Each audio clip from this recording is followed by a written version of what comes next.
Wish you could become a morning person? You know the type, up before the sun, early morning runs, first one to the office with donuts and a smile. How do they do it? Easy. With the new Galaxy Watch 8, sleep tracking and personalized insights from Samsung Health help you improve so you can wake up to a whole new you. One who, dare I say it, skips the snooze?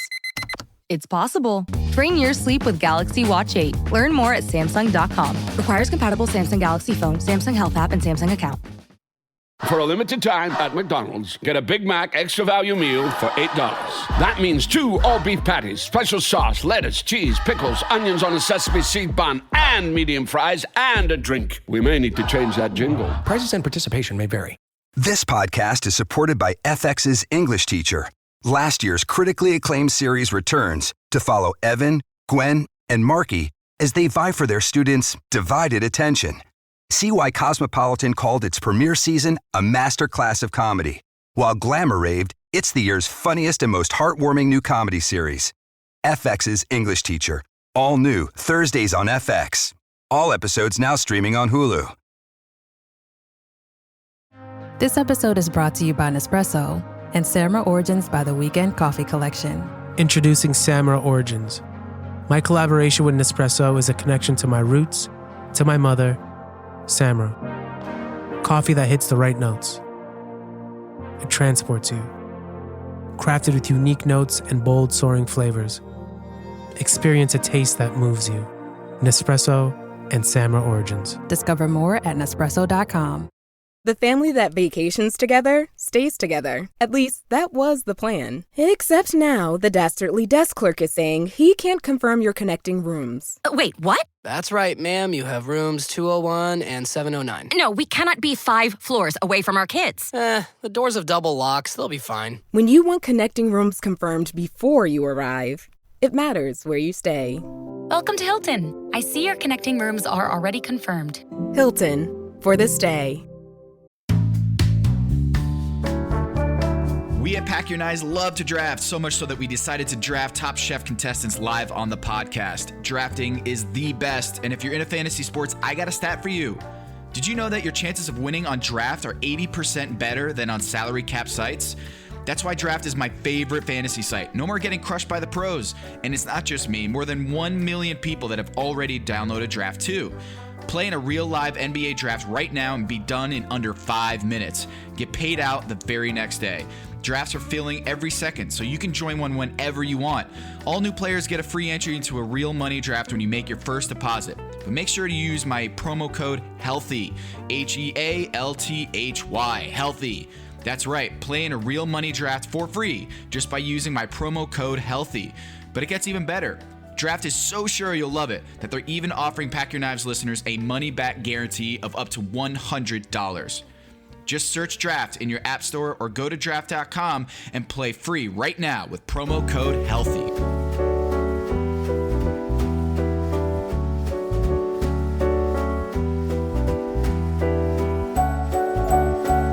This is Pack Your Knives. I'm Kevin Arnovitz. And I'm Tom Haberstroh. Tom, I think I am safe to say this is the most wide open Top Chef season in terms of competitiveness in recent history. There is no favorite.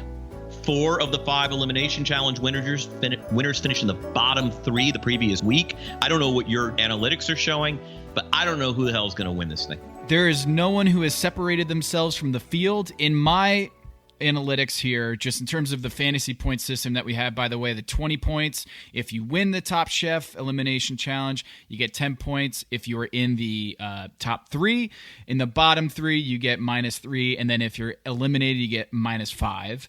And then we have, a couple points here and there for the quickfire, but there is no clear favorite. The high point person in this, and this isn't spoiler alert, we'll get into how people did this week, but the most points right now so far of any Top Chef contestant on this season is Christopher and Carrie have 32 points, Joe Stash has 30, then you have Tanya at 29, Bruce at 23, and Fatima at 22. Right, Fatima, 6th place, has 3 high finishes, no low finishes in terms of the final elimination. She's clearly there's no. This is like as if everybody at the break in an NBA season were like 29-12. There were like 7 teams. It's amazing. You think someone is going to, clear from the pack and just plow ahead, whether it was Christopher or Joe Stash, and you thought Bruce was in the rut early on. He's coming on very strong, but there really isn't any sort of consistency here, and it makes for a really fun show. I think so too. We had a major development. Leanne had to drop out. Altitude will fuck you up, and she is pregnant, and she had to depart the show. So she was not eliminated, but was no longer be on the grid. And in the NBA, Kevin, we know this, that Denver, high altitude, does have an effect on your play, at least a point or two in terms of, on average, the Denver Nuggets will run teams out of their gym. Because of the high altitude, other teams just can't compete. And you had George Karl. That goes a long history that you can talk about of teams from Denver play at a really fast pace because they know that is a performance-enhancing drug for them. And that water boils faster. I'm curious to ask our guest today, Claudette Zepeda-Wilkins, if the cooking in the kitchen is modified because of the altitude. Oh, so like quick fire challenges are a little easier? Is that right? I don't know. We're going to find out. But really interesting week. All right, so let me – it's not an event, but let me offer something. I'm looking forward to this phase of the season of Top Chef ending. And in this respect, the quick fire challenge was they take one of your signature high level of difficulty dishes that takes a long time and prepare it for 30 minutes. For a home chef, we're going to post that you would post on BuzzFeed or Facebook, and this is coming off the heels of an episode where, make a kid dish, work in a larger context. And I don't enjoy seeing chefs dumb down their dishes for children or Facebook or BuzzFeed. I like to see them elevate them. Like, I don't want to suggest that adaptability is not a talent a chef should have, but I'm kind of ready to see chefs max out. I'm tired of, cook in the wilderness, cook for kids, cook for home chefs. Like, I feel like I'm ready for the competition to let these chefs just take their training wheels off or take the constraints that are weighing them down and just kind of fly. Yeah, because isn't the whole point of going to a Bruce Kallman restaurant or eat food by Fatima is that that this is going to be a very time and labor intensive. It's going to take 6 hours or 2 days to prepare that dish, and that's why you go to these restaurants is because you can't do that at home. Yeah, and so there is that. I'm with you. Is that some of those dishes? I'm like, man, like when I looked at Fati's dish, I'm like, I don't want to eat that. Not because it was a poorly prepared dish, but because that's not something I care about, is whether it's going to be prepared in 30 minutes at home. Exactly. Like I want to see her do a biryani her way. And that actually produced one of my more like sad moments of the season where there was like an Indo-Pakistani conflict where, she said, I'm deflated. I feel like a deflated balloon right now. Yeah, for our listeners, you might remember in the quick fire, she did her biryani and Padma did not find it sufficiently flavorful and said, hey, you cook essentially European food really well. Like, why can't you cook our food well? And Fatima was just absolutely. I felt the pain there. That was rough. But that's like your mom saying, "I'm not mad. I'm just disappointed." I'm not mad. I'm just disappointed. So let's start with the headliner. It was an elevated German challenge for which was the elimination challenge. So elevated German food, high German as we would say, and the challenge was, in addition to that, pair it with a radler. Tom, you're more of a beer guy than I am. Do you know what a radler is? This was new for me. I didn't. Okay. This is a blind spot for me. So if it was a blind spot for me as someone who loves an IPA or a stout or a Goza, like this must have been, and this I had a problem with, Kevin. I had a problem with them being a cocktail artist there. I did not expect them to know what beers work with fruits. Like I just didn't. I mean, maybe this is something that should be in their repertoire, but it's almost like, hey, basketball player, go play soccer because it's a similar sport. Well, no, there's a ball and there's teammates and we go for a goal, but it's a different ball game. So it Obviously, we had her, the winner. Surprised as many. She was as surprised as anyone. Was Tanya, who did a gorgeous job with with her final dish, the pork and apple croquette with the lovely pumpernickel crust, which is going to get the German in there. Bruce is really coming into his own. I think that's going to be an interesting development to watch. Like, I think he's finding his game. He goes with the pork belly and the goat cheese spätzle, so he gets to show off his pasta with the spätzle.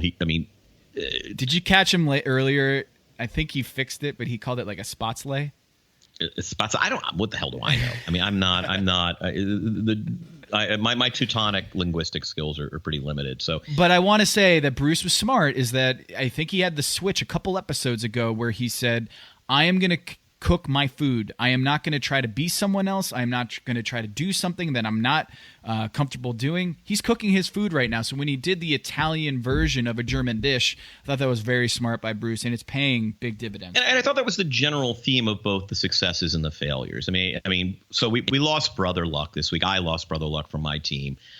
He decided, hey, what if I do a Chinese egg roll but fill it with German things, essentially, right? So I can maintain the integrity of the contest, and at the same time, I can kind of cook the kind of food I want.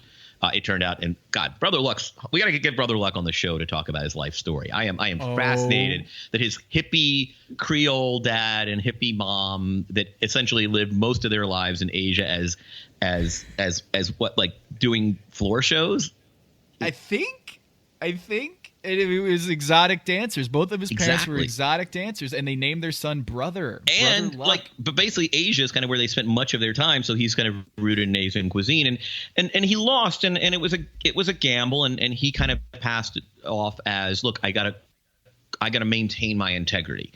And I think if you want to maintain your personal expression as a chef in a challenge that kind of just annoys you, like, German food, I think you got to do what Tanya did, right? She made the spice mixture her own. So inside that croquette and with the pumpernickel crust, she had, essentially Creole and Tanya-ish flavors. Or Claudette, who did brilliantly on this, right? Like she does taste of, Jalisco. And so she does a cilantro lemon liverwurst, the beef schnitzel and potato salad. So essentially German items with a slightly her native flavor, but you don't fundamentally change the formal structure of the dish or the challenge. Like, if you want to do what he did, don't go with the bok choy too. Like, go with, okay, I'm going to do an egg roll, but it's going to have Landjager and bacon apple sauerkraut. Like, you really got to German that shit up if you're actually going to put it in an egg roll. Because what's heartbreaking for him is, as Padma said, Tom, like, it was a tasty dish. Like, there were 3 people up for elimination, and they kind of fucked it 3 different ways. Like, one fucked the challenge. Mustache Joe, surprised to see on the bottom, he fucked up the protein. And then you had Adrian, who fucked up the seasoning. So it's kind of the 3 great ways to fuck up an elimination challenge, each represented, as Tom Colicchio said. But I just feel like you can do that I'm going to cook my food thing and still not betray the structure of the challenge. And I think Brother just went over. He just did. Yeah, and that's frustrating to me because, Bruce, he kind of did the same thing, which is, I'm going to do an Italian dish, but make it kind of German. And the concept of doing that has been successful on the show, right? Some of the favorite dishes on this show is when you think, okay, I'm going to juxtapose this thing that I'm really good at and mix it with the theme of this elimination challenge, right? But I felt bad for Brother. I think the idea of him, there's something about Asian food that might not be translatable to others. I don't know what that is. But when they said like egg roll, I'm like, what's wrong with having an egg roll with full of like German food in there? That doesn't like throw me off. The bok choy though is not very German. Now you're going with a Chinese envelope with essentially an Asian vegetable. And I think had he gone again, like had he done some really Landjager with the bacon apple sauerkraut or some cabbagey thing that is very German in flavor rather than Asian in flavor. By the way, one of the things that's kind of sad to me with Leanne's departure, and Brother, though he's not Asian, does a lot of Asian cooking, is I don't think there are any Asian chefs left on the show. And when I look at those plates at the Elimination Challenge, I'm somebody who just loves Asian food, and I'm a little sad about that. I don't know that we've had a recent season of Top Chef where this early in the season, really midway, not even midway, we no longer have an Asian chef in the field, or a chef who works primarily with Asian palate, and that's sad to me. Yeah, I mean, Brother could make his way back. This is true. He could make his way back, and you have four chefs that are still quote unquote alive on your team. I guess we can get into it later, but did you watch Last Chance Kitchen? I feel like, wait, that's the Last Chance Kitchen that includes Brother, right? Yes. All right, so I don't want to, to me, do we do that on this show? Because I haven't watched it. I feel like you do it for, he got eliminated, so that's next week's. Yeah, we can talk about next week. We can talk about it because it is drama. It is high controversy. Okay. This is a very big moment in the show, and I think there have been times in history that this has happened before. I felt like that was Okay, well, can be. Absolutely, we can hold it for next week. I just didn't know if we were going there. But speaking of immunity and Last Chance Kitchen, all that fun little sidebars to the show, I want to talk about Chris for a second here. Yes. Chris Scott, who was on the show last week, an amazing interview. We didn't touch on this part of his life, that he is a recovering alcoholic, but I found it interesting in this episode. They decided to pair the German meal, it was kind of extraneous. I don't think anyone was saying, this is German food, so we got to have the chefs concoct their own beer, their own Radler. But it really threw him off his game, as being triggered by the whole going to the bar and having to drink and taste these different the beverages. And I think he was doing non-alcoholic ones. Am I right? Did you catch that? I believe so. Right. And then he was in a funk, as he said, the rest of the time.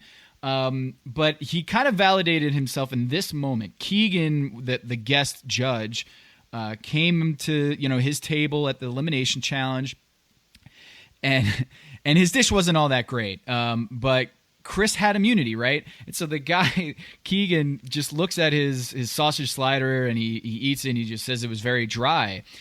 And Chris says back to him, "Fair enough," and then he smiles. That smile right there was, I got immunity, bitch. Mm-hmm. I don't really care. I am good. You know what? You can take all your criticism from me on this episode. I'm good because I earned that immunity, and I'm good. So there was this moment, just sly, yeah, fair enough, chef. Do you think, Tom, that his buying pre-made sausages and pretzel rolls was a fuck you for the alcohol pairing?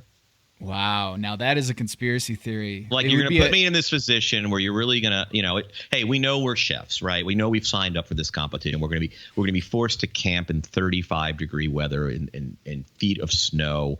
We're going to have to cook in little children things. I mean, basically you're hazed for several weeks, right? But don't screw with something that is much bigger in my life. Don't screw with something that can really throw. I mean, I'm not going to have, I don't need to suffer trauma on something like this that I've worked so hard. And so he does what I call it the immunity brain fart. It's like you kind of know your survival instincts are a little less sharp because you're fine. So you actually go buy pre-made sausage and pre-made pretzel rolls. It is. I kind of took that as, he really was having. From an honest standpoint, he was really off his game because this is something that really triggered something serious, and he just kind of didn't, because any contestant knows you don't do the pre-made stuff. That's how you get thrown off the show, unless it was a Tanya in the quick fire where she had the pre-made dough for the 30-minute thing for her mushroom tart. But I was wondering if that was a fuck you for the alcohol pair. I'm a chef. I didn't come here to play with beer and soda water. But anyway, that's just now I'm just throwing conspiracy theories. Now when Brother got sent home, there was a little bit of moment on the show, Kevin, where Chris said, "Hey, you earned." No, it was Brother. Yeah. Brother told Chris, "Hey, you earned the immunity. Don't worry about anything. You earned that immunity for this round." And then Brother gets voted off, and I felt like if you saw Chris's face after Brother got voted off, it looked like someone shot his dog. I mean, maybe it was the whole recovering alcoholic.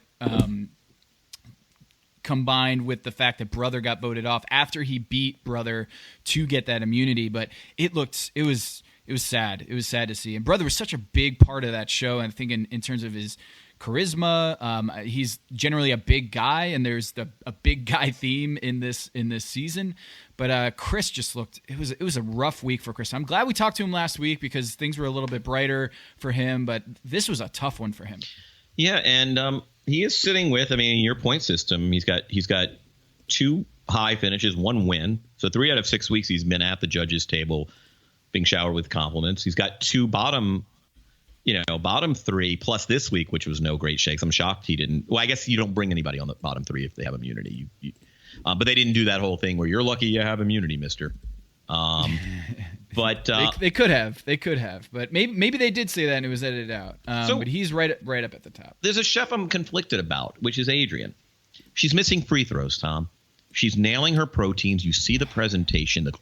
She did for the elimination. She did a gorgeous piece of Arctic char, lightly smoked, I believe. Asparagus, this lovely pumpernickel crumble, like exactly the accent you would want for a high German challenge. And there's a whole montage of moments in this very young season where she's clearly undersalting and underseasoning her food, which is the thing that just really, you can tell, pisses off Tom Colicchio. Oh, yeah. But cardinal sin. But it's a cardinal sin and very correctable. And so on one hand, she's basically missing free throws. And I wonder now that she's gotten the message, because generally speaking, in terms of nailing preparation and technical work, she's one of the 3 or 4 best technical chefs in the pool right now. So is it just a salt issue? Because she is essentially leaving money on the table. She's getting all the difficult things right and all the easy things wrong.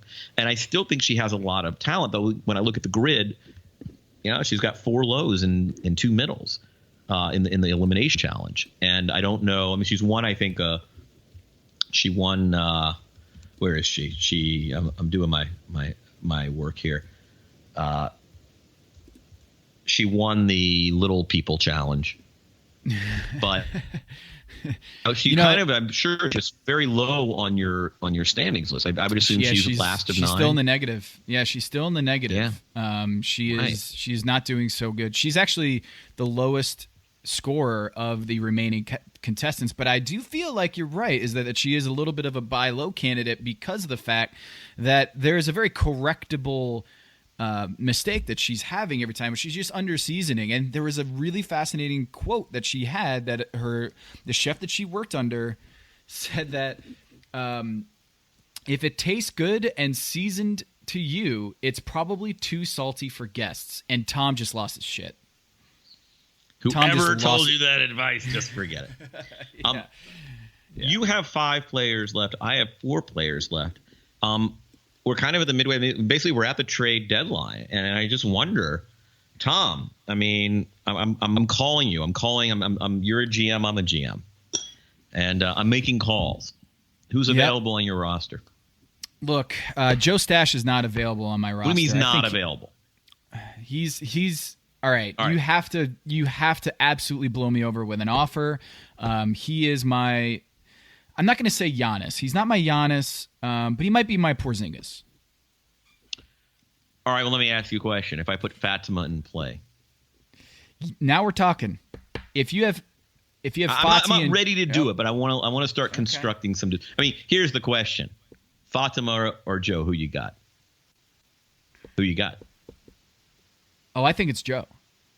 Yeah, so do I. So I'm a bad negotiator. I'd be a terrible GM, Tom. Well, here's the thing about Joe. Joe has got a little Katsuji in him, and what I mean by that is that he has so many techniques and things that he wants to do. He has got a little bit of a problem with editing. But man, like this week, he tried to. I think we've talked about it a few times with him, where he uses the phrase "bite off more than I could chew," and he is so good that he can take huge bites. Right? Huge bites, and he pulls it off. So Joe, I still think, is just technically, in terms of personality, I think he's got favorite written all over him. So I would not entice a straight up Joe to Fatih deal. Let me think. Who else? All right, how about this? Joe and Adrian for Fatima and Flam. No. And I like Adrian, and I think she's a better chef than her score. Man. I like her. Now, by the way, if when we trade, do you get the points? Do you inherit the person's points, or just from here on out? No, I think just from here on out. Right. Yeah. Exactly. Yeah. From here on out. What do you want for Claudette? We're gonna bring her on after this. Oh, because then you have to explain. Well, she won't know. We're recording, Claudette. You won't know that we're talking. Prior to conversation about you, I'm inquiring about your trade status from Team Tom, Claudette. So just you're not going to hear this until later. So I really like Claudette. I really think she's good. And there's just not a good trade. I mean, and you're holding on to Bruce. I'm holding on to Bruce. If I wanted Bruce, I needed to call you 3 weeks ago. You really did. You really did. I mean, I guess you could say he's a sell high candidate right now after winning last week's and then winning top 3 in this week's. But you know what? If I'm going to give up Bruce, it's either Fati or Chris are going to have to come back. All right. Well, let me talk to you about Chris. And I love you, Chris, but no, everybody's tradable. Everybody's tradable, except LeBron, right?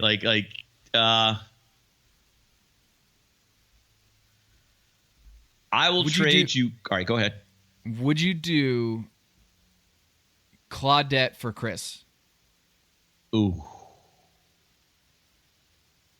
Listener, listen up. This is important, okay? I'm going to try to save you some money here. If you're still overpaying for wireless, it's time to say yes to saying no. At Mint Mobile, their favorite word is no. You may think like, oh, that's bad.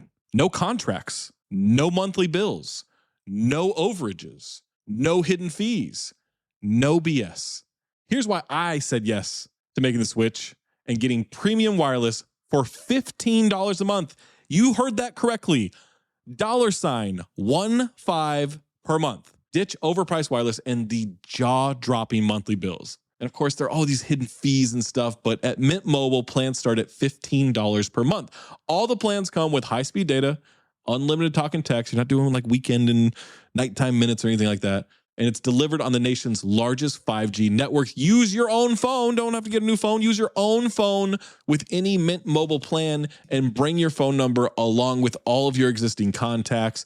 I switched months ago. People have asked, did you actually switch? Yes, I actually switched months ago, and I don't know what to do with all this extra money. I've cheated the system here. I've rigged something. This is an Ocean's 11 situation where I'm stealing wireless from Mint. That's how good a deal it is. Ready to say yes to saying no? Make the switch at mintmobile.com/dings. That's D-I-N-G-S. That's mintmobile.com/dings. Upfront payment of $45 required, equivalent to $15 per month. Limited time new customer offer for first 3 months only. Speeds may slow above 35 gigabytes on unlimited plan. Taxes and fees extra. See Mint Mobile for details. Hello, listener. It's producer Mays here to talk to you about Kindred. Now, close your eyes like Owen Wilson during a job interview and imagine a way to travel that feels personal, comfortable, and connected without the price tags and the sterile feelings of hotels or short-term rentals. Now open your eyes and stop using your imagination because Kindred has made it very real. That's exactly what they do. Kindred is a members-only home swapping network. It's not a hotel. It's not a short-term rental. It's a smarter way to travel where each stay feels like home. Here's how it works. With Kindred, your home is your ticket. You earn credits by hosting fellow Kindred members, and then you use those credits to stay in over 220,000 homes in more than 100 cities worldwide. There are no hotel costs or rental fees, just the credits that you've earned. Every stay comes with white glove service, 24/7 trip support, and $100,000 in host protection. Make it easier for you to travel and enjoy yourself and not worry about details. I've used Kindred and I found an amazing home for a weekend getaway in an idyllic location with amazing views and great ambiance. It had everything I needed. And the best part was, it cost me $0. So apply now at livekindred.com and use code DINGS to join for free. Plus, you'll earn 5 nights of travel credit just for signing up. That's right, that's 5 whole nights for free at livekindred, KINDRED.com, code DINGS, D-I-N-G-S, livekindred.com, code DINGS. Hello, listener. It's producer Mays here to talk to you about Quince and their cookware. Cooler nights mean cozy meals at home, and Quince's cookware has made fall cooking so much more enjoyable. Their pieces deliver the quality and performance of luxury brands, but at a price that makes sense. And they look gorgeous on the stovetop, too. No matter what item you need to complete your kitchen, Quince has you covered. With 5-ply stainless steel pots and pans, nonstick skillets, chef-quality knives, and even ceramic bakeware, which is perfect for cozy casseroles or Sunday roasts. And when you look at these prices, you might think, how is Quince doing this? How do they deliver high-quality items similar to high-end brands that are half the price? Well, let me tell you, they partner directly with ethical top-tier factories to cut out the middlemen and pass the savings on to you. And it's not just cookware. I got myself some bath sheets. That's right. When you're a tall man, you have to use bath sheets, not bath towels from Quince. It's like drying off with the cloud. It's incredible. Upgrade your kitchen for cozy fall meals with premium cookware from Quince. Go to quince.com/dings for free shipping on your order and 365-day returns. That's QUINCE.com/dings, DINGS, to get free shipping and 365-day returns. Quince.com/dings. This episode is brought to you by 20th Century Studios' new film, Springsteen, Deliver Me From Nowhere, starring Golden Globe winner Jeremy Allen White and Academy Award nominee Jeremy Strong. Scott Cooper, the director of the Academy Award-winning movie Crazy Heart, brings you the story of the most pivotal chapter in the life of an icon. Springsteen, Deliver Me From Nowhere. Only in theaters October 24th. Get your tickets now. I'm always looking for ways to show my cat how much I love her. And with Fancy Feast Gems, I can pamper her whenever I want with a savory gravy on top of a gourmet mousse pâté. The pyramid shape makes serving simple, so all I have to do is peel and plate to make mealtime feel extra fancy. And with 2 entrees in every pack, it's easy to turn every day into the extraordinary. Fancy Feast Gems. Throw in dinner. Okay. At where?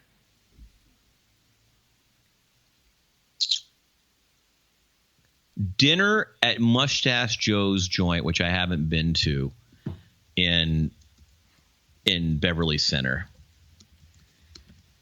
Throw in a dinner check. You just want a piece of Joe. That's it.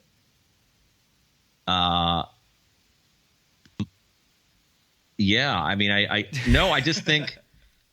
I mean, I think I'm saying going forward, I think Claudette is cooking with a real confidence right now. And I think Chris is awesome. But I think Claudette's trajectory is just really high. Right, Calmare. There's got to be a dinner check or a season 17, your 4th pick in the season 17 draft. One of those two things. Well, this is 15, so you want to go 2 seasons? Well, I'm going to make it you can replenish. That gives you a little more time to prepare. But your 4th choice, not the number 4 pick, but your 4th pick in the season. We swap for your 4th pick for my next pick. So we do a pick swap. In other words, I get to flip for you. So if you're picking first, it would be my – you know what I'm saying? Like I get your 4th pick and you go bump down. Okay, I will do that. Forget the dinner. Right, I will do the pick swap for next year. So the terms are season 16 or season 17. Which one? 16, season 16. I'll do a season 16 pick swap of my 4th pick. My 4th selection goes to you, and then your 4th selection. It depends because it'll be a snake draft, so it might be that your 4th is right before your 5th. In other words, if the person who picks first, they get their 1st pick and then their 2nd, 3rd, and 4th and 5th together. So it could be like the next pick after your 5th. But if you're the other person, then it's, you know what I'm saying? Like it's just by virtue of our 2-man draft. It's just weird. But yeah, basically when it's time for your 4th pick, I get it. And then you get my next pick. Okay. The agreement is the deal is agreed in principle, Kevin. And we'll work out the thing. Yeah, it is agreed in principle. You can start tweeting it out, people. We need to send Mark Stein. We need to send Brian Windhurst a text that the deal is agreed in principle. Chris, I think Scott, given where I work, I Claudette. think it's best that I don't put out trade alert in my tweet. I think maybe the pack your knives tweet should be the appropriate feed for this. But yes, we have. All right, Team Kevin has agreed in principle to a trade.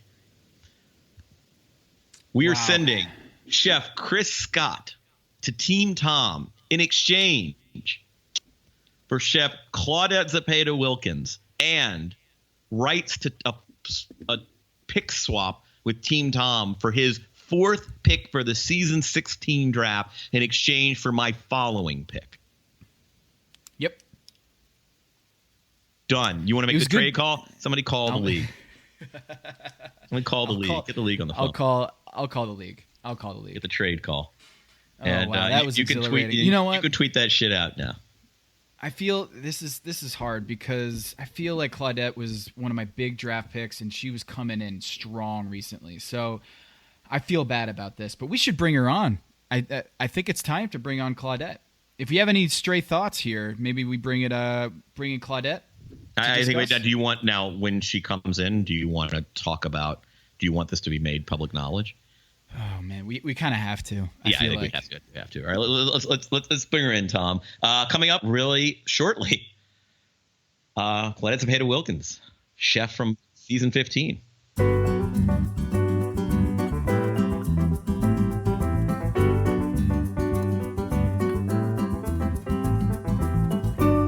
We are joined now by Claudette Zepeda-Wilkins, who is a contestant on season 15 and is kicking ass currently. She is set to open El Jardin in San Diego later this year, and we're very excited for that. She was the chef de cuisine at Bracero in San Diego in the Little Italy neighborhood, and that was a really big deal restaurant. Claudette, how are you? Yep. Good. How are you guys? We're having a great time doing this podcast this season. Awesome. Good. Yeah, it's been really fun to hear all the outtakes and what you guys, the perspective that everybody else has. So I've been enjoying all of the podcasts this season. What are we most wrong about?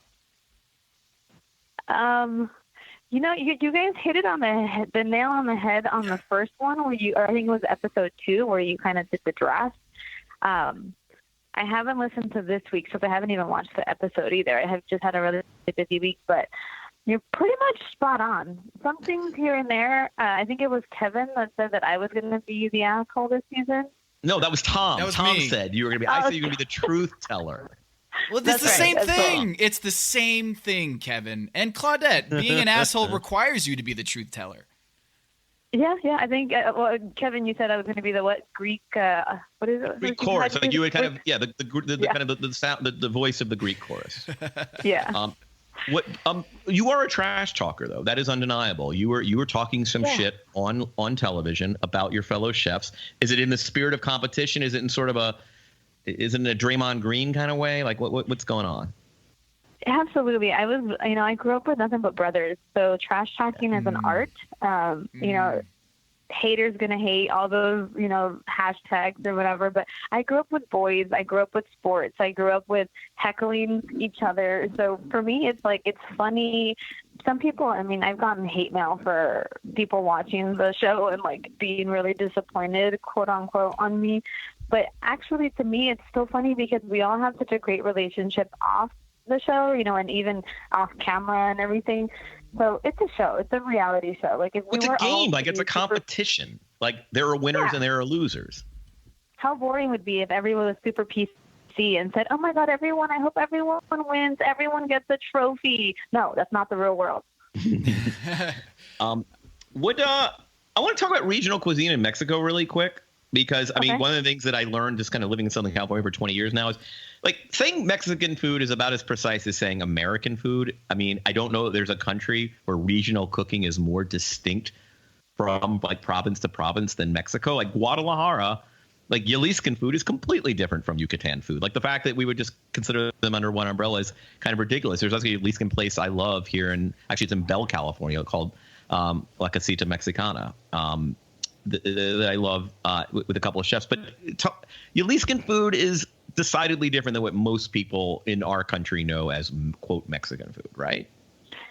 Yeah, you go, there's, the regions really kind of are dictated by the terroir of that area. So Jalisco, you have kind of the best of both worlds. You have inland, you have coastal areas, but it ends up being the regionality gets determined not only by the environment and the what can grow and all that stuff, but really who landed there, and that really changes the day-to-day like food on the table. In the Yucatan, you had slave trade ships, so you had a lot of like Caribbean, African spices coming through, and then you have the Mayans and the Aztecs, and so in Guadalajara, the reign of the Aztecs was below Guadalajara.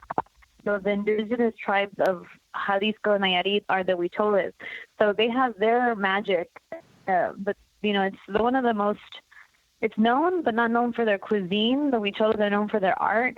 But you have some amazing magic that happens in Jalisco with food, and the cheese and the dairy is, unparalleled. And yeah, it's hard to put Mexico in one giant basket because there's if you go to Guadalajara, you go to Jalisco, and you go to different parts of Jalisco, you're already looking at 3 different recipes performed differently because of what they have near them. The best thing about cooking regional food is like the best approach to you cook what you have. If you don't have it, like I guess you're not putting it in the dish. And so it really goes down to making work with what you have. Which is very Top Chef-y, right? Like that's basically the show. Yeah. When we're giving the parameters where we can use everything, yeah. The hard thing for elimination challenges is you can't use the pantry, so you only have to use what you purchase. That's when it gets interesting because not everything's available in grocery stores. There's an Eater story, Eater.com story right now. What could a matriarchal restaurant look like? San Diego chef Claudette Zepeda-Wilkins says her new modern Mexican restaurant, El Jardín, will be a project of women. How did your upbringing, growing up with family full of brothers, how did that influence your style of cooking? What did you want to become in the chef world? I never sought out for the celebritydom of cooking. It's the one thing that I've tried leaving. Trust me, making $9 an hour with 2 kids staring at you wanting things is incredibly hard to live this life and have children and being alone when I was a single mom. But, growing up, I wanted to be a lawyer. I was really good at arguing. Really good. And I enjoyed it. I enjoyed fighting a lot. But We can tell. I always was drawn back to the kitchen, And that comes from going to, spending the summers in Guadalajara. My aunt had a restaurant where I went everywhere with her. I went to the market. I stood on a stool and, prepped the little accoutrements that go in the pozole. And I was always drawn to the kitchen. It was a sense of gratitude to feed people. And I could see people's smiles on their face. And that feeling, there's nothing like it. You can't replicate the satisfaction you get when people eat your food and just kind of hum a little bit, maybe close their eyes. That is so gratifying. And once I got a taste of that, I knew this was good. I was a lifer. This was going to be the career that I was just going to do and try to make it work as much as possible. But being raised with brothers, and my brothers always joke that I'm the hardest one of all the boys. And it does kind of make you grow a little bit of thicker skin, because we were always roughhousing. I was always, I remember kicking kids and boys on my 6th grade notebook. It said, you're the best fighter in elementary school. I was the biggest tomboy. But it helped me in the kitchen because I didn't see myself as a female walking into a kitchen. I just saw myself as a cook. So I was never okay with being, dismissed or passed on. I was always asserted myself and put myself in that position of, listen, I can do this too. And, always pushing my interest. And I started in pastries and I went to butchering and then I went to savory, and I've never stopped me. And a lot of that is the women that have always raised me. I've had really strong, independent women that helped me get through life. Hey, who are you closest to on the show during the shoot? During the shoot? Yeah. I don't know if I'm close to anyone in the house. The only one that I found a connection with was Laura, and that was when I left. So when I left on the 2nd episode, we go to a house, or a separate living situation, And Laura and I, she was the only other mom. She was the one that I could connect with, a little bit older. In the house, I never felt there, if that makes sense, which had a lot to do with why mentally it was really hard. It was hard when you don't have that connection. And I had the worst part of it was I had preconceived ideas of what it was going to be like because of Top Chef Mexico. And I was going to ask you about crazy that. Type. Yeah. I mean, it's just different. When you're around people that all grew up the same, we all have the same jokes. We all understand each other. During filming, it was Rogelio. And then when he left, and then outside, it was Rogelio and Laura. So after they left, it was I just kind of kept to myself. Fati, I got along great with Fati.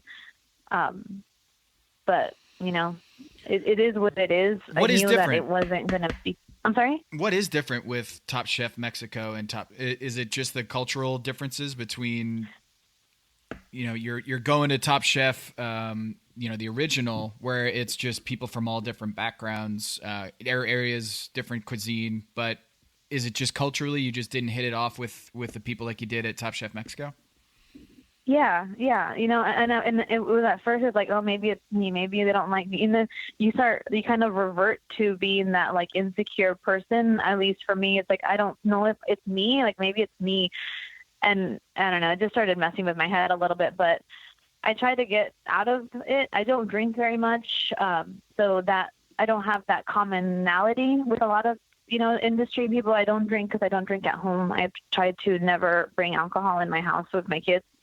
So it's just a different lifestyle, and it was cultural. When you go to Mexico, it's, I had all my, their brothers and sisters, So what are your hacks on the show? In other words, I think there are things that there are all these great debates about the show. We have them here, right? Like, when do you bring out a dish that you wouldn't for a 200-person high German thing versus, hey, I've got this in my back pocket. How much risk do you take with each challenge? The truth of the matter is, as we all know, as much as you want to cook your food, the task is not to be the worst dish. It's like you don't have to outrun the bear. You just have to outrun the slowest person from the bear. What are some of your hacks? Well, I'm I'm the least successful of doing that as far as having a preconceived plan. I feel like whenever I plan something, because I'm such a control freak, I plan it to the last detail. And Top Chef is the worst place in history of everything that you can pre-plan something. Because when you think you have an edge on them, guess what? They're going to flip it around and you have no idea. So I would basically be out as like the super planner. I would just be out the first week. I would just be so screwed. Yeah. Okay. Like a perfect example on episode 2 where we all thought we were going to do vegetables and animals and boom, cheese. Like we didn't even think in that realm, so it really, as soon as you start having a preconceived idea is when the whole fucking thing falls apart. I had a preconceived idea of Whole Foods, but every Whole Foods is set up by the region, like where they're at. So what my Whole Foods here in San Diego has, Colorado Whole Foods doesn't have. So it's like all of those things, you just can't plan for them. The only thing I can say is throughout my Top Chef US career, sort of through LCK and everything, it was always just, just cook my food, cook my flavors. And it was the elimination challenges where that got tricky, but I just had to improvise. And there was a level of improvisation that's basic. And then there was that one up. I had to always level up because the only thing that were available for my particular cooking style was raw ingredients. I didn't have anything dry. So it's definitely tricky. So take us behind the scenes on Last Chance Kitchen. Are you so you're living in a separate house with the other contestants that are in Last Chance Kitchen? It always make me feel kind of a bummer to see Laura and Rogelio in the Last Chance Kitchen just kind of sitting on the side. So what do you do when you're eliminated? I know you're continuing to compete in Last Chance Kitchen. That's got to be an awkward dynamic, right? They're kind of sitting on the sidelines while you're competing, and they got to do that for weeks. Is it taped different times? The real show? Can you walk us through that? Well, the good thing is we have each other in the Plan B living quarters. We have each other. So Laura and I really leaned on each other a lot for like emotional support. And her son was, back in Alaska. I had my husband here in San Diego with the kids, and they're fine. They had already kind of gotten used to the Top Chef Mexico departure. I was gone for 3 months for that. So, my family was okay, but I was there for moral support, and we cooked. Like, we were living in like suite sort of with hot plates, and me and Laura would make huge meals, and we would feed everyone. And that was kind of like our therapy. So it ends up being, time flies, believe it or not, but you do get a little restless because you don't have your cell phone. You don't have, all of the things that you go in not having, you still don't have when you're out. So it gets tricky. You have to learn how to kind of be your own therapist and lean on each other. The filming part, we're all friends. So at the end of the day, you're still cheering your friends on. So it's not like it messes with you a little bit. I'm sure they felt, and I think Rogelio, we've had conversations where he sees the film back and he's like, damn, I look pissed. But I think that he's such a talented chef, and he's got way more to show. And I don't think that people should, like, Top Chef doesn't make you a good or bad cook. It's just the extreme situations that you get put in that, maybe it wasn't your day, but it doesn't define us as chefs. Does that make sense? Yeah. You kind of found yourself. I mean, in fact, you kind of, Last Chance Kitchen is kind of where you went to, like. Yeah, she was in the Instagram just like, watch Last Chance Kitchen. And she was. Right, no, but I mean, you became exactly. You became a much more competent contestant. I want to say chef. You're probably perfectly competent in your own kitchen, but like in terms of the context of the show and the weird stuff you have to do as a chef. I mean, it seemed like you got a win or two under your belt in Last Chance Kitchen. Man, you were gone. Like you got this essentially. And you're back. You know what? Before I went back into Last Chance Kitchen, I was trying to, because I was so negative at the fact that I didn't have like my chilies and my ingredients, and I didn't have not even masa meal, which is not something that I cook with. I nixtamalize my own corn, but it's like, at least give me something. And the pantry had it, so that was my time I made a list of like, I think brother did a picture of the kitchen layout on like how to make his time most efficient. So I did that with all the ingredients in the pantry before I went back. So I knew exactly, because I had, I had already gone there a couple of times. I knew exactly where everything was. I knew what was available. And then I started kind of doing a little like Venn diagram of like, okay, if I get this. So that's when I started planning, because I knew what my ingredients, at least the pantry, was going to be. And once I saw the ingredients wheel in every challenge, they were just completely in my wheelhouse. They were not ingredients we had any other time. If I had tongue on a regular 4-hour challenge, I'd blow their freaking minds. But you had to make it work in Last Chance Kitchen, but it wasn't tongue's not available at the Whole Foods Market. So it was completely in my wheelhouse. So I was really excited to be able to show Tom more than anything, because I never want to go out, not being me. Yeah, I love a good lengua. Yeah, I was saying lengua is kind of that's my go-to. Hey, I want to ask you about your dish this week, because you did for the German challenge, and it's like you kind of got your flavors, and you did a cilantro, lemon, liverwurst, beef schnitzel, potato salad. Tell me about habanero ash, because Tom mentioned that you finished it with that. It's a really nice touch. Like as an intermediate home chef, like is that? I mean, first of all, I got to habanero scare the hell out of me, because I was once cutting one and then rubbed my eye, like just because I rub my eyes all the time. So that was like a traumatic 3 of them whole in the past 2 weeks. I understand your pain. Yeah, we've got to tell you about Tom's challenge. But like, no, I've seen it. Awesome. So you're here by challenge, by the way. I'm going to challenge you on behalf of Tom. Yeah. Well, funny tidbit. I just had ulcer surgery on 27th of December, so I can't have anything for another 3 weeks. 3 weeks. But okay. What is habanero ash? Is that something? It seems like they were so charmed by it, and I want to know what it is. Anybody can do it. It's literally just forget them in the oven. Yeah, you just torch the shit out of it, and then you take the ash, and then that's it. Okay, see, these are things I don't know. It seems exotic. Yeah, it almost mellows it out a little bit. It gives it that little bit like a charred, smoky quality, and it's spicy, but not at the level that habaneros are normally spicy. So they're a lot more approachable. And when you do an ash, obviously it's not like you're throwing a ton in there. You just want it so it's that like underlying flavor of, you don't know what it is, but it's good. It adds something to it. It adds depth of flavor. And you can do it with any chilies. I usually do habaneros with green onions and garlic, and I burn all of that and then make an ash out of it. So do you chop? Is it the flesh, or do you cut it open and do you put any oil on top? I just do the flesh and just no oil, nothing, just dry pan. Wow. Good to know. So I have to confess to you. So I'm not a fussy eater, Claudette. Like, I'll eat any organ meat. Like, awful. I'm not one of those, oh, that texture bothers me people. Like, there's no texture that can upset me. There's one thing in cooking, and use it all the time, that I just cannot get with, and it's Claudette, cilantro. Yeah, and Kevin's speaking for me right now. Kevin is speaking for me right now. So are you also a cilantro phobe, Tom? Do I know this? Yes. Really? It's like, yeah, it's. And people are like, does it taste like soap? And I'm like, no. You know what it tastes like? It's like if you took a bundle of parsley and you stuck it up somebody's ass. and then I'm out on this. No, wait. And then you left it there for 3 days, and then they died. No. And then you left it another 2 days, and you took it out. Like it's like the kind of, there are things that we all like more than other things. Like, I'm not a huge fan of raw peppers, but I'll deal with them, and I understand their appeal. There's certain flavors I don't like as much as others. But cilantro is one of those things that when I get any hint of it, it's like I can't imagine another human being not finding this like any less appealing or more than shit.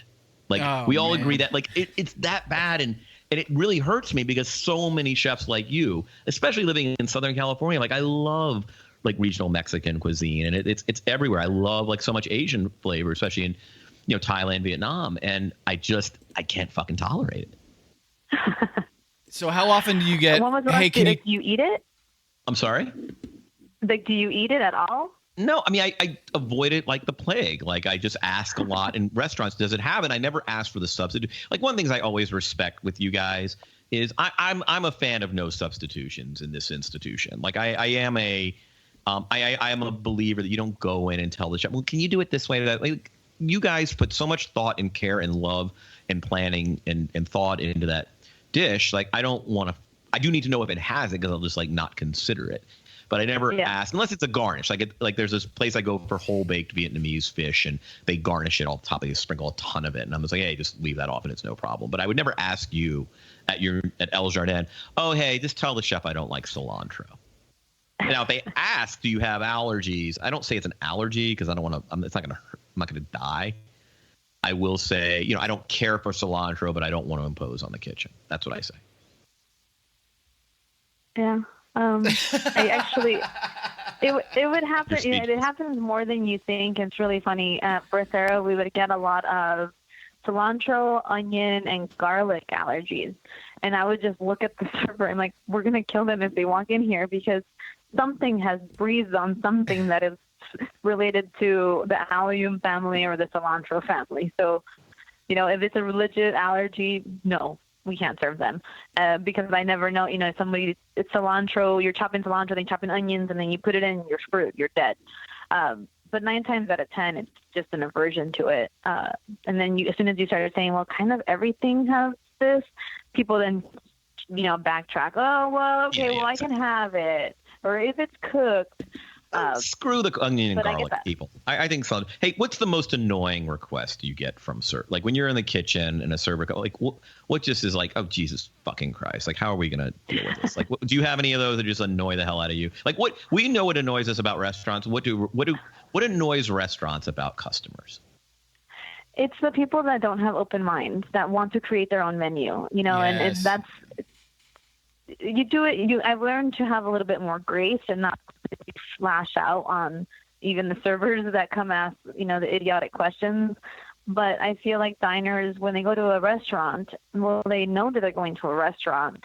They should either pre-eat or let go a little. And it's the control eaters that, want very specific meals and then want you to bend over backwards on it. And it's all this work is already put into place, and a lot of our dishes are 2-3 day preps. They're not, we don't, the thing about Mexican food, a lot of it is slow cooked long processes. So when you say they want carnitas, but they don't want it in fat, well, then it's not carnitas. You just want a pork chop. That's it's like I can't back it out. Once it's done, it's done. And then when it gets a little too much, and it's like I have, as I've aged, I've gotten a little bit more graceful on it, but it's like, geez, stay fucking home. Like we try to accommodate all diners, especially being in California. All my menus have even vegan dishes that are approachable, but it's still the people that still look at the menu and can't find anything there, and they try to create their own. And then that gets a little bit like, well, then don't go to a chef-driven restaurant. Go to an Applebee's or go somewhere where the people can eat something out of a bag. Hey, Tom, what's your weird one? Do you have any, when you, requests? You're pretty easy. Yeah, I'm asking Tom. No, I'm pretty easy. I think cilantro is the only thing that I will not have. I'll just be like, hey, can you hold cilantro? And what's really tough about cilantro is sometimes it's baked into the salsa, right? So, it's very hard to, at certain Mexican restaurants or what have you, the answer is usually yeah, we can't just undo that. And now I'm thinking Claudette hates me. Because a lot of the time, her dishes are probably baked in. You can't just remove after the fact, post hoc, just get the cilantro. It's not just the garnish, right? So I think she just hates me. No, and it's funny. A lot of so I've been researching it in all of the workup to Halloween. I've been reading the historical history of Mexico in whole, from the 15th century to today on food.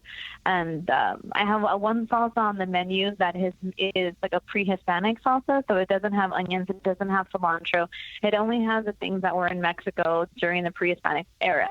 So, there are things, if someone says, honestly, I just don't like it, I will bend over backwards to give them something that they'll like. Oh. It's when someone lies and says, I have an allergy, well, then I'm afraid to even do anything, But if people are honest, it's so much easier to, they just don't like it.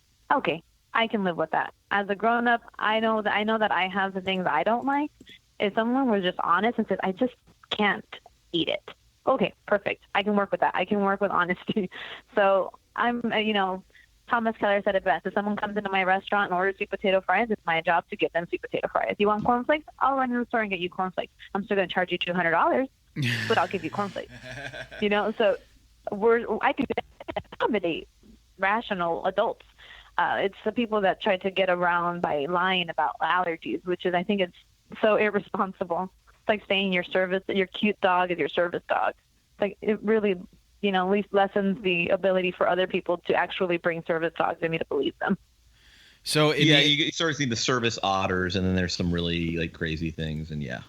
Yeah. Did you saw my post the other day of I'm sorry you can't bring food in here? It's this is my service burrito. Yeah. Okay. Well, Claudette, you just gave some really good life advice. Just be honest with people. And so I'm going to be honest with you right now. Just gotta say it. I just traded you off my fantasy team. Yeah, I just traded for you, Claudette. You got traded. It cost me Chris Scott, but I also got a swap pick as well. Claudette, I'm sorry. It's not an indictment on you and the hard work you've done. In fact, I think the qualities that I like about you, I just worry that you're too good at your job. You're too good at being a truthful person and honesty that I was like, you know what? I want her in my kitchen. I just don't know if she's perfect Top Chef material. I will go to her kitchen every day of next week. But I made a move with Kevin, and you just so happen to be on the show today. So there you have it. I'm sorry. So you're now No on Team problem. Kevin. You have been traded. All right. 3 favorite tacos in San Diego area. 3 favorite tacos in San Diego area. Tacos El Gordo does a great street style taco. That's one of my favorite. Adobadas go to for sure. What neighborhood? Tacos El Gordo. They have several different locations. They're Chula Vista. They have 2 locations. They have one a little bit northern. It's South Bay, but not. I don't think they've actually branched out further north than South Bay. My second favorite taco is Ceviche House, the mean fish taco. My friend Juan Carlos does a really good job of just working the best sustainable fish he can get in San Diego. I was just with him at the fish market this morning. And so what's the name? Wait, give us the name and location again. General. Ceviche House in Old Town in San Diego. All right, good deal. Yeah, really, really good. I think my third favorite taco, one, its location. Barrio Logan to me is one of my favorite spots in San Diego because it's really held up its integrity of the Chicano movement and Mexican families and that like culture of like brotherhood. I particularly like their Barrio Taco. It's at Salud in Barrio Logan. All right, Salud. Salud, yeah. All right, and that's like near the naval base, basically. Yeah, it's right underneath the Coronado Bridge. Yeah. Okay. Because good to know. Because these are. I'm in San Diego. Not frequently, but it's just and I'm always looking for a good seafood taco in San Diego, just because. Well, you'll come to San Diego. You'll come to San Diego to see me once I open, right? Oh, you bet. Oh, I mean, there will be an easy El Jardin jaunt down there. That is great. And I really enjoy San Diego, and so that will be excellent. Yeah, you're now a member of Team Kevin. I'm very excited about this. Awesome. This has been a good development today. Tom, anything else? Just in a puddle of tears right now. I feel so bad for trading Claudette. I'm so sorry. Whatever, Tom. Whatever. I gotta change my hashtags now. Now I'm Team Kevin and Team Tom Colicchio. Well, you know what? I feel like did you learn something about Tom Colicchio's palate that really made you excel in Last Chance Kitchen? Did you just have to pour salt on everything? No, Mexican food notoriously is good on it, plenty of acid and salt. But he really dug the fact that I didn't hold back on the spiciness. I was never afraid of that one, of that dish being too spicy. Like my lengua taco, it was spicy. It had, serranos in there, and he was just, I remember he took a bite, and I don't know if they passed it on camera, and he just goes, wow, that's really spicy. Yeah, he did. And as chili develops, it changes a little bit in your palate, and he was like, it's really good. It sticks around. So it was always something, it's one of those flavors that he can have 3 other dishes, and he'll still kind of have in the back of his palate my dish, which is kind of was my end game, really. And Padma's got really high tolerance for spice. Padma, yes, she does. Yeah, because she'll often complain about a lack of it. But right. Do you know how to game the judging in so far? Obviously, you can go out and cook great food, but do you know? Are there things you have to do for the judges? Yeah, yes and no. Some challenges call for it. Other challenges call for you just doing you and hoping they get it. And that's the gamble. That's part of the game, Hopefully, it's a toss-up every day, every challenge. It's completely up in the air who's going to stay and who's going to go. And it's, sometimes you wake up in a shitty mood and it affects the way you play. So it's everyone's game. Like I love seeing how things shift and how points go up and down and the shit talking that goes around. But it's really, there's some really strong chefs, and they're amazing at what they do, and they have their voice, and the ones that don't have their voice get it through Top Chef. So the evolving of each person is also beautiful to see. But overall, every fucking challenge is the new hurdle to go through. But you do kind of learn on what they like. I still don't know what Gail really likes. I didn't have very many, through the beginning of the season. So as the season got forward, and then I was like, okay, I kind of get it. Okay, yes, she likes this. But because we have different judges that come in and out, was like, okay, I want to keep cooking for him. I want to keep cooking for her. I had Padma and Tom completely locked from the beginning. And then LCK just solidified Tom for me. But it's cool to get to know the judges more. Nice. We're going to discuss Last Chance Kitchen next week, but Claudette, did you see what happened on this episode with Tu and Brother? Yeah, we had our little sidebar conversation on it. It's, it's reality TV. Oh, wait, so you're saying the editing showed a lot more beef than the actual beef between Tu and Brother? Yes, of course. We love each other. Okay. All right. Kevin. Kevin hasn't seen it yet. Again, So. all right, and I haven't seen it yet. And yes, it is one thing to know, having worked on a reality show as a writer, like it is. Yeah, the job is to amplify even the slightest conflict into a full-scale war. Like that's what happens. That's so they get the things when they cut to somebody making a look while the judges are talking. It's often actually that look might have been made like 10 minutes ago. Or about something 10 days ago. Yeah, you never know. Claudette, I'm very excited to have you on the team, and I'm thrilled you joined us today. This is fun, and I cannot wait to get down. What do you think? What are you targeting for the Open? We're looking for early spring, March, crossing my fingers. But the project's now, we're in a 100-year-old building that's historic. So when we went to go dig for plumbing, we found out that half of our kitchen was sitting on top of an old sidewalk. So it's had its hurdles, and there's no plans for the actual understructure of the building or the top structure of the building. So we're pushed now to early spring. But I think all systems are a go, and we'll hit that target. You might see me. My boyfriend covers Comic-Con every year for a major U.S. newspaper, and so we've been talking about my tagging along, and this might have to be the year so that we can do dinner.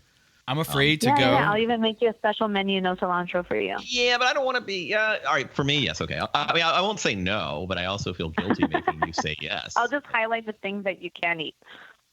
Yeah, but if I sit down at that table, there's going to be tons of cilantro in there.